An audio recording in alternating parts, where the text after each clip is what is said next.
অতঃপর তারা চলে গেলে ওদের বড়টি ছাড়া অন্য মূর্তিগুলোকে সে চূর্ণ বিচূর্ণ করে দিল, যাতে করে তারা তার ঘটনা জানার জন্য এ বড়টার দিকে ধাবিত হতে পারে। যখন তারা ফিরে এসে মূর্তিদের এ দুরবস্থা দেখল, তখন তারা বলল, আমাদের দেবতাদের সাথে এ আচরণ করল কে? যেই করেছে নিঃসন্দেহে সে জালেমদেরই একজন। লোকেরা বলল, আমরা শুনেছি এক যুবক ওদের সমালোচনা করছিল।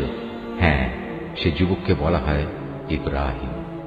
তারা বলল, যাও তাকে সব মানুষের চোখের সামনে এনে হাজির করো, যাতে করে তারা তার বিরুদ্ধে সাক্ষ্য দিতে পারে। ইব্রাহিমকে আনার পর তারা তাকে জিজ্ঞেস করল, হে ইব্রাহিম, তুমি কি আমাদের মূর্তিগুলোর সাথে এই আচরণ করেছ? সে বলল, বরং ওদের বড়টাই সম্ভবত এসব কিছু ঘটিয়েছে।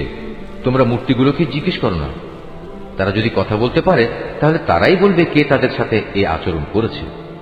ইব্রাহিমের এই অভিনব যুক্তি শুনে তারা নিজেরা চিন্তা করে নিজেদের দিকে ফিরে এলো এবং একে অপরকে বলতে লাগলো, জালেম তো সে নয় যে ওটা ভেঙেছে, জালেম তো হচ্ছ তোমরা যারা এর পূজা করো।